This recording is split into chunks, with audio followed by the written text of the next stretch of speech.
Assalamualaikum warahmatullahi wabarakatuh. Waalaikumsalam warahmatullahi wabarakatuh. Baik anak-anak, pada pagi hari ini kita akan belajar tema 1 subtema 2. Langsung Pak Ibu share materi kita pada pagi hari ini. Masih di tema 1, namun kita sudah memasuki di subtema 2. Hewan sahabatku. Jika pada subtema 1 kemarin, minggu kemarin kita belajar tentang perkembangbiakan pada tumbuhan, di mana perkembangbiakan pada tumbuhan ada dua macam, yaitu generatif dan vegetatif, maka di subtema 2 ini perkembangbiakan hewan hanya ada secara generatif. Perkembangbiakan hewan. Hewan berkembang biak untuk melestarikan jenisnya. Berikut cara perkembangbiakan hewan. Ada 3 cara. 1, berkembang biak dengan cara bertelur atau sering disebut dengan ovipar. Yang kedua, hewan berkembang biak dengan cara melahirkan, disebut vivipar. Dan yang ketiga, hewan berkembang biak dengan cara bertelur kemudian melahirkan. Dalam bahasa ilmiahnya disebut dengan ovovivipar. Selanjutnya, kita akan membahas tentang hewan yang berkembang biak dengan cara bertelur atau disebut dengan ovipar. Di sini ada gambarnya, contohnya itu burung, ada telurnya. Ovipar. Perkembangbiakan hewan ini dengan cara bertelur. Embrio atau calon individu baru tumbuh di dalam telur. Hewan-hewan yang berkembang biak dengan cara bertelur memiliki beberapa ciri, antara lain tidak memiliki daun telinga dan mengerami telurnya supaya telur menetas. Biasanya kalau mengerami telurnya ada batas waktunya, ada waktu-waktu tertentu. Contoh hewan yang berkembang biak dengan cara bertelur atau hewan ovipar itu adalah sejenis burung atau unggas, burung, ayam, semua jenis burung atau unggas, ikan, reptilia, dan katak. Ini adalah hewan ovipar. Kemudian vivipar atau hewan yang berkembang biak dengan cara melahirkan. Di sini Pak Ida ada gambar kelinci. Karena kelinci adalah salah satu hewan, contoh hewan yang berkembang biak dengan cara melahirkan. Perkembangbiakan vivipar dengan cara melahirkan. Embrio atau janin tumbuh di dalam tubuh rahim induknya. Kemudian hewan-hewan yang melahirkan atau vivipar, hewan-hewan yang termasuk dalam jenis vivipar memiliki beberapa ciri-ciri, yaitu memiliki daun telinga. Hewan yang melahirkan atau termasuk dalam vivipar itu memiliki ciri, yaitu daun telinga, memiliki daun telinga. Yang kedua, tubuhnya diselimuti atau ditutupi oleh rambut. Perhatikan di sini Pak Ida ada contoh kelinci. Ini bukan bulu ya, Nan. Dalam kelinci, tubuh kelinci itu bukan bulu. Kucing itu tidak punya bulu. Kucing itu adanya adalah rambut halus yang menutupi tubuhnya. Contoh hewan vivipar antara lain kelinci, sapi, kucing, kambing, lumba-lumba, dan landa. Biasanya hewan vivipar itu berkaki 4, kebanyakan seperti itu yang hidup di darat. Berkaki 4 ya. Gajah, sapi, singa, gitu ya. Selanjutnya kita masuk ke hewan yang berjenis ovovivipar atau hewan yang berkembang biak dengan cara bertelur. Kemudian telur tersebut akan menetas di dalam tubuh dan anak janin keluar dengan cara dilahirkan. Jadi ovovivipar itu adalah perkembangbiakan dengan cara bertelur kemudian melahirkan.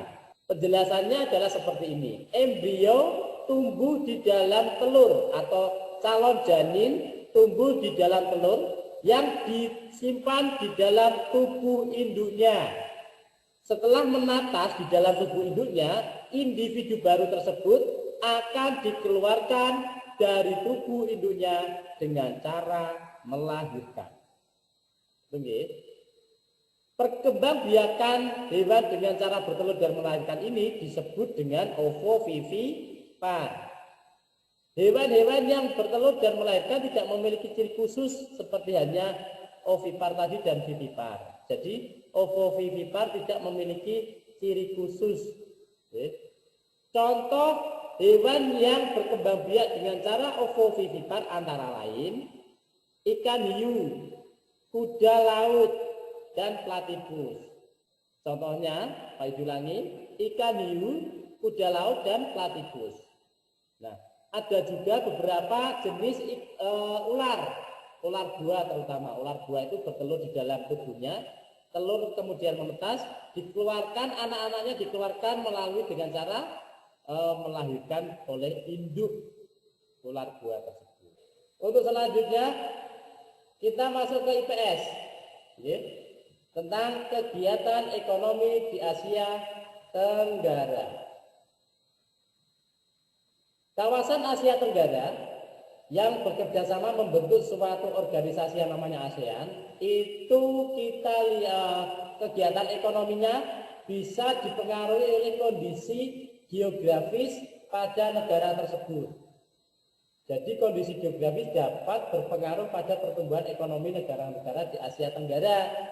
Negara-negara Asia Tenggara apa saja Pak Yudi ya kemarin termasuk dalam daftar ASEAN, juga negara lain di sekitarnya yang belum masuk di anggota ASEAN. Nah, pengaruh kondisi geografis terhadap pertumbuhan ekonomi negara-negara di Asia Tenggara adalah sebagai berikut. Kegiatan ekonomi suatu masyarakat biasanya dipengaruhi oleh kondisi geografis lingkungan sekitar. Masyarakat biasanya menyesuaikan mata pencaharian dengan alam sekitar.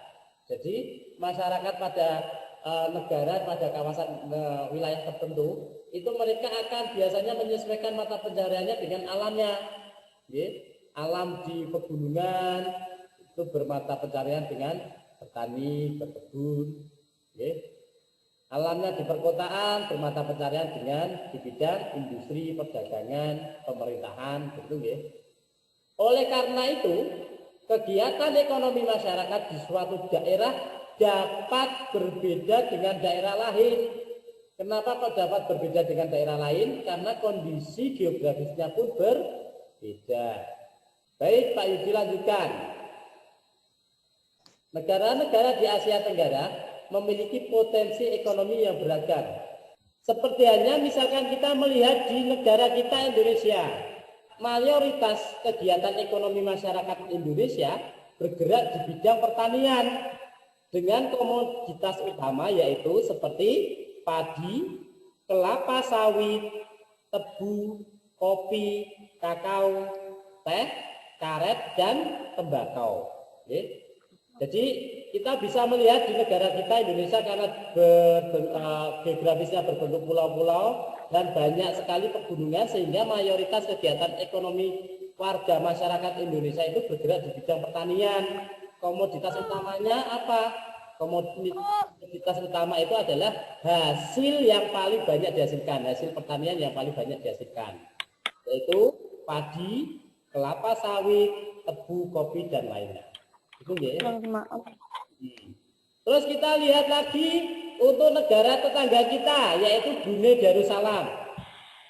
Kalau dilihat dari petanya, negara Brunei itu ada di satu pulau dengan Kalimantan dan Malaysia bagian Sarawak.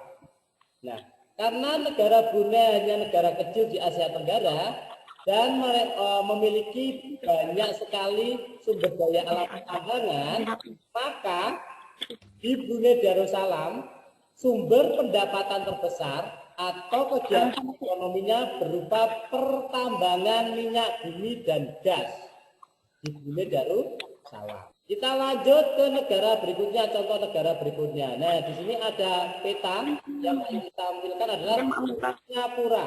Perekonomian Singapura lebih maju dibandingkan negara-negara lain di Asia Tenggara. Kegiatan ekonomi di negara Singapura itu di bidang jasa, perindustrian, perhubungan dan perbankan. Ya. Di Singapura tidak ada bentang alam yang sangat besar, sangat luas, sehingga di sana sedikit minim memiliki yang namanya bentang alam atau keadaan alam yang dalam bentuk gunung, pegunungan dan sebagainya. Sehingga Singapura lebih mengutamakan kegiatan ekonomi di bidang jasa, perindustrian, perhubungan dan perbankan.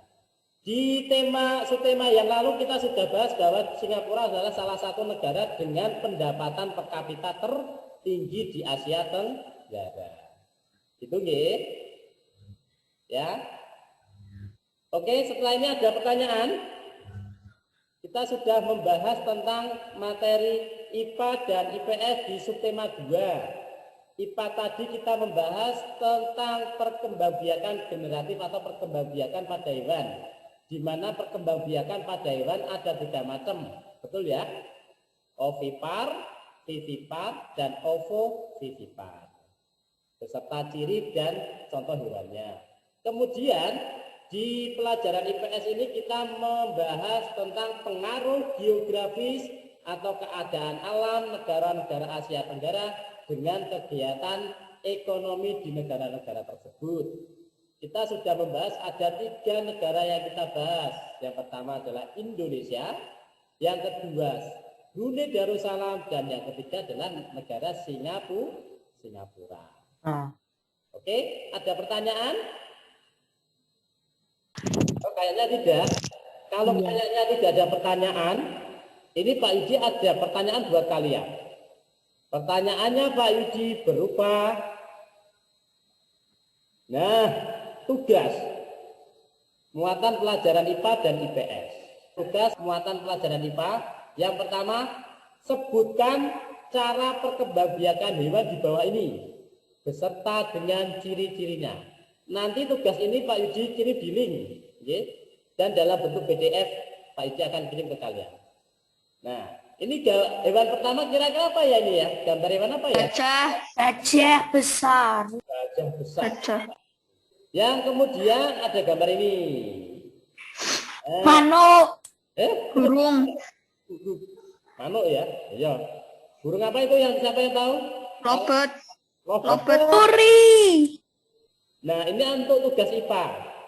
Kemudian untuk tugas IPS-nya adalah ini. Bagaimanakah kegiatan ekonomi pada negara-negara berikut? Ini bendera mana ya yang merah, biru, merah, tengahnya putih, bendera mana ya? Tahu, Pak. Nggak tahu, Pak. Thailand. Jangan Brunei. Laos. Laos ya? Laos. Kalau Brunei tidak seperti ini ya. Terus yang merah biru Warna kuning. Nah, ada lagi. Ini soal yang untuk IPS. Soal IPS ada lagi. Ini sama tentang kegiatan ekonomi pada negara-negara Asia Tenggara, terutama di negara ASEAN. Ini, nah ini negara mana ini? Thailand. Thailand itu. Coba kita lihat. Thailand. Ini dari mana ini? Malaysia. Ini negara tetangga kita ya. Iya. Tetangga. Yang pertama ini, bendera pertama ini adalah negara Thailand. dan yang kedua adalah Malaysia. Tugas kalian adalah menjawab soal-soal yang Pak Yudi berikan ini. Jadi kalau menjelaskan minimal 3 kalimat. Baik, kita tutup, Pak Yudi akan sedikit mengulas kembali bahwa pembelajaran hari ini adalah tema 1, subtema 2, muatan pelajaran yaitu IPA dan IPS. IPA tentang perkembangbiakan generatif pada hewan. Karena tadi kita sudah belajar perkembangbiakan generatif pada hewan ada 3 macam. Ovipar, vivipar, dan ovovivipar. Tadi juga dijelaskan Pak Yudi tentang ciri-ciri dari hewan-hewan ovipar, vivipar, dan ovovivipar, dan juga contoh dari hewannya. Kemudian pembelajaran IPS di subtema 2 ini adalah tentang pengaruh keadaan geografis atau bentang alam negara-negara Asia Tenggara dengan kegiatan ekonomi warga masyarakatnya. Itu nggih. Tadi sudah kita bahas, ada Indonesia, Singapura, dan Brunei. Maka mari pembelajaran daring pada pagi ini Alhamdulillah. Alamin. tidak bosan-bosannya, tidak capek-capeknya Pak Yudi berpesan kepada kalian semangat, tetap jalankan 5 waktu, semangat ngaji, semangat belajar, juga jalankan prokes dari pemerintah. Tetap di rumah, lakukan aktivitas yang positif, lakukan kegiatan yang bisa membuat kalian tidak bosan di rumah. Ya, dari Pak Yudi, jika ada salah kata Pak Yudi mohon maaf. Untuk selanjutnya dari Pak Yudi, Assalamualaikum warahmatullahi wabarakatuh. Waalaikumsalam warahmatullahi wabarakatuh. Sampai.